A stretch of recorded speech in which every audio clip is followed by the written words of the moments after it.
The Eagles just had their second joint practice versus the Browns on Tuesday, and unlike the first practice, the Eagles turned in a dominating performance on both sides of the ball, as the defense continued to shut down the Browns offense, while the offense found their groove and put on a show versus the Browns defense, and there were multiple players that had great performances, two of which really stuck out, as you won't believe what Jalen Carter and Reed Blankenship did during the Eagles' second joint practice. Plus, Jalen Hurts had a great day while multiple receivers continued to perform well, and one of those guys in particular has really surprised recently. And on top of that, things got heated with a couple fights breaking out during the practice between the two teams. So we're going to talk about all that in this video today, so let's not waste any time and get straight into it. So after a decent first joint practice versus the Browns on Monday, in which the defense really performed well but the offense somewhat struggled, the Eagles made sure to come into the second practice locked in and with the right intensity, as they felt that they didn't play up to their standard in Monday's practice, so they wanted to make sure that they didn't do that again on Tuesday, and they definitely didn't, as the Eagles ended up dominating the Browns by the time practice was over, and they did it on both sides of the ball. Now, in terms of the offense, which is where the Eagles struggled on Monday, they came out and performed much better, as after allowing a plethora of sacks in the previous practice, the offensive line apparently won their battle with the Browns defensive line and Myles Garrett on Tuesday, despite the fact that they were missing Landon Dickerson, who missed practice with a foot injury that he left with during Monday's practice. Now, this injury is minor and really nothing to worry about. I'm sure this is just a precautionary decision to hold him out of practice, but still, like I said, the offensive line won their matchup, which led to a much cleaner and smoother practice from the Eagles offense. Jalen Hurts specifically came out and was great against the Browns defense. First in 7-on-7s, he came out and had two back-to-back touchdown passes, one that went to Dallas Goedert and the other to DeVonta Smith, and then in 11-on-11s, he ended up hitting DeVonta Smith in the corner of the end zone for a touchdown on a really nice touch throw, and then following that, he apparently had one of his best plays of camp, according to ESP, as he said, quote, "Hurts with his best play of camp. Stood in the pocket, coverage was good, he points to tell AJ to go to the corner of the end zone and hits AJ with a perfect pass for the touchdown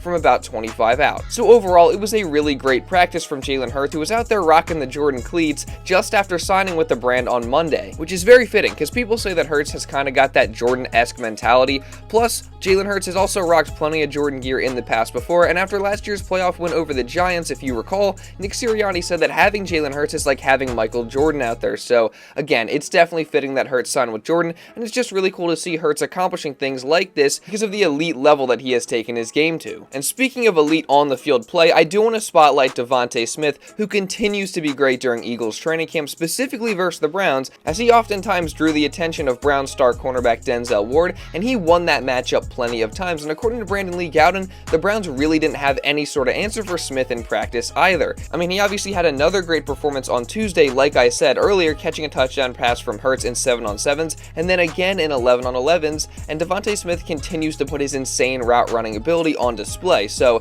his stock definitely continues to trend up. I mean, he already was incredible last year, but a lot of people think that he can reach a whole new level in the near future, and that includes Eagles star cornerback and captain Darius Slay, who after the Eagles joint practice, he gave Smith some very high praise. I've been telling him since he's been a rookie, man, he's a way ahead of his class, and when it comes to route running ability, I told him the other day, man, you're a guy that I never seen before that could like adjust like that in the middle of pressing, hard press, motor catching, all that. He got the body and the control to adjust to anything. One time I think we did a one-on-one drill.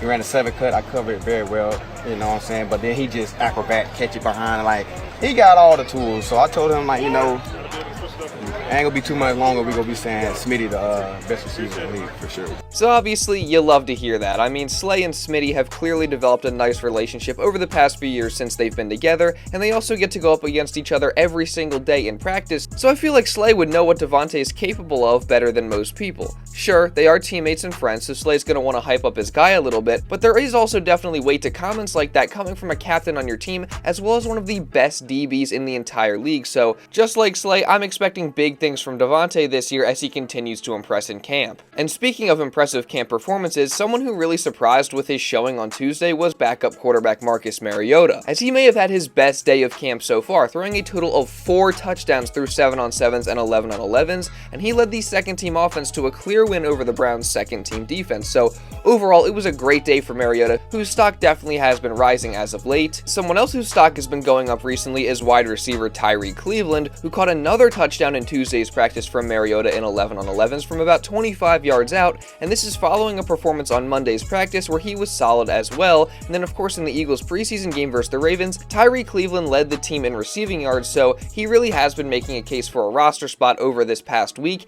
and I guess we'll see how he performs in future practices and especially in these preseason games, because who knows, if he plays well enough, he may just make the final cut or at least earn himself a practice squad spot. And also once again, I do have to mention A.J. Brown, who dominated Browns cornerback Martin Emerson Jr., and Brown once again had a nice day in practice, but that's really nothing new as him and Jalen Hurts have had their connection on point this entire camp. But yeah, another great day for A.J. Brown, and just overall, it was a great day for the entire offense as both the first and second team units got touchdowns against the Browns defensive units in 11-on-11s, but it was still arguably the defense that had the better performance on Tuesday, with a couple guys continuing to prove why they might become stars very soon. So don't worry, we're going to get to that in just a minute, but just real quick here, I have to say, if you are enjoying this video, I want to see others like it coming in the future, make sure you subscribe to the channel. Around 80% of the people that watch these videos are not subscribed. If you're one of those people and you've been consistently watching the videos, or you just love content covering the Eagles, make sure you fix that right now and subscribe and turn on notifications. And also, if you don't want to miss when I drop my Eagles hype video for this upcoming season, make sure you subscribe to the second channel, Philly Fan 21 Productions. Trust me, you're not going to want to miss when that video drops, so I think that's a win-win for the both of us if you go and subscribe to both of those channels. Now with all that being said, let's get back into the video. So in the Eagles' second joint practice versus the Browns, the defense carried over their dominant effort from the prior day, as on Monday's practice, the defense clearly got the better of the Browns offense, but they managed to perform even better on Tuesday, as they came out with a different type of intensity during the second joint practice between these two teams, and that mindset and attitude translated to a better on-field performance, with multiple guys really sticking out. One of which is yet again rookie defensive tackle Jalen Carter, who I feel like I'm talking about in every single video that I do now, because this guy is just doing something crazy every single day. I mean, first it was him nearly getting a sack on his very first NFL snap in the preseason game versus the Ravens. Then on Monday, he showed out with a dominant performance in the first joint practice with the Browns, as he was probably the star of the day, as he stuffed the stat sheet with 2 sacks, a tackle for loss, a fumble recovery, and a QB hit that ended up forcing an interception. But he may have done something else even more impressive during Tuesday's practice, as while continuing to get first team reps during the 11-on-11 period, Carter apparently shoved 2-time first team All-Pro guard and 5-time Pro Bowler Joel Bitonio onto his back. I mean, dude, this is just ridiculous. I mean, every single day, this guy just seems to get better and better or do something else that's just completely unbelievable, and he's proving that he can definitely be a future star in this league, and at this point, I don't know. I've been saying all offseason that I don't expect Carter to start in his rookie year, and maybe that's still the case, but man, he certainly seems ready to do that, and whatever role he does get this year, whether it's starting or rotating in at different times, I feel like he'll definitely make the most of that opportunity. And someone else who has been making the most of his opportunities ever since he got into the league is second-year player Reed Blankenship. Now, he's obviously gotten to a point where he's locked up the starting safety job for this year as he continues to impress at training camp. Now, on Monday, as I talked about in my last video, he got a pick on Deshaun Watson that was tipped up in the air by linebacker Zach Cunningham, and on Tuesday, he did the exact same thing, as during 11-on-11s, Blankenship came up with an interception that was once again tipped up into the air by Cunningham. But he certainly wasn't done, as he got another interception in the end zone on Watson during 11-on-11s,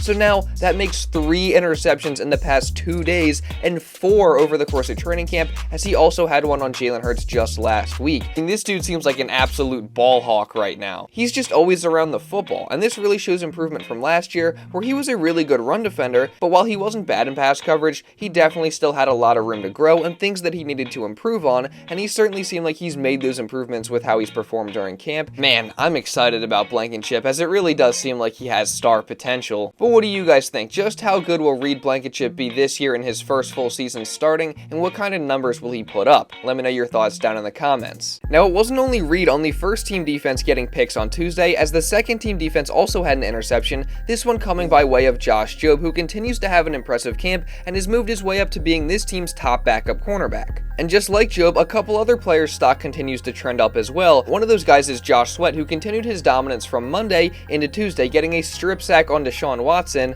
I mean, it really does seem like Sweat is getting ready to have another year of improvement, just like he has done every other year of his career so far. And the other guy who keeps trending up is rookie Sidney Brown, as he continues to get a lot more first-team reps in practice at safety than he did earlier in camp, as he has seemed to earn more trust from the coaching staff, and with a few back-to-back great performances, first in the preseason game versus the Ravens on Saturday, and then on Monday in joint practice, Brown is looking like he actually may have a real chance to start for this team this year. And on Tuesday, he had another good practice, as he showcased exactly what has the potential to turn him into a special player, and that is his effort and intensity that he brings every single day, every single practice, and every single rep. Now that got him into a little scuffle during Tuesday's practice with the Browns, as he absolutely leveled some Browns player on a block after one of Reed Blankenship's interceptions, which first off, the fact that he was on the field for one of Blankenship's interceptions shows you that he continued to get a lot of first team reps on Tuesday. But even though there was a fight, I just love the intensity from Brown, and during a post-practice press conference, he elaborated on the scuffle as well as his mindset coming into his rookie year. Like that result of you getting swarmed by like 15 Browns players today? It is what it is, yeah. What happened there? Just a little scuffle, that's all what it was. You know, they're practicing hard, we're practicing hard, and that's what it turns into. High intensity practice too. It's hot outside, it's earlier in the day, we were ready to go. Have you ever gotten into tough stuff before because you have such a fast play style and you kind of go hard all the time? Does it hurt people sometimes? I'm sure. I want to be a feared player. That's kind of my mindset going into this. But then again, like I just playing with that intensity every single day. I mean, you're gonna connect at some point. You're gonna feel it. You know what I mean? Like, I don't want to. My intention isn't to hurt people, but you know, if you're carrying that football, yeah. I mean, you got it coming for you. Man, I love it. I want to be a feared player. That is exactly the mindset that you want from anybody coming into the league, or any single player in the entire NFL, or just in professional sports in general. And with Sidney Brown's play style and potential, he is very capable of becoming one. So I'm just curious as to how soon. Will he start this year, or will he have a more limited role? I honestly don't know this point, so let me know what you guys think down in the comments. Now lastly, speaking of scuffles, there were a couple during the second joint practice between the Eagles and the Browns, one which, like I said, was caused by Sidney Brown's block early on, and then of course, if there's a scuffle, you better believe that Derek Barnett is involved, as he got into it with Browns tight end Thomas Greeny. So I think that these scuffles were just a result of the Eagles' raised intensity that they were playing with during this practice, which I absolutely love, by the way, so I have absolutely no problem with it. But something that I don't love is that star edge rusher Haason Reddick did not practice on Tuesday, as he is now dealing with a thumb injury that's expected to keep him out for a significant amount of time throughout the rest of training camp. Now don't worry too much, because Reddick is not expected to miss any regular season action, so it's definitely not the worst thing ever, but you don't ever like injury, so let's just hope for a speedy recovery for Reddick. But again, the Eagles really didn't need him to dominate the Browns on Tuesday, and they will now be looking to have a similar performance when the teams face off during their preseason matchup on Thursday. So if you don't want to miss any coverage regarding that game or other games coming in the future, whether that be preseason or regular season, or hopefully the playoffs this year, make sure you subscribe to the channel right now and turn on notifications so you don't miss when any other videos like this are uploaded. Also, drop a like on this video if you want to show some support on this channel, and leave a comment down below regarding anything that I talked about in this video. What did you think of the Eagles' second joint practice with the Browns? And also subscribe to the second channel, Philly Fan 21 Productions, so that you don't miss when I drop my Eagles hype video for this year, or any other Eagles or Sixers hype videos coming in the future. And also, if you want to watch another video recapping the Eagles and Browns' first joint practice, you can go watch it right here. With all that being said, that's pretty much all I got for this one, guys, so thank y'all so much for watching, and I'll see you in the next video.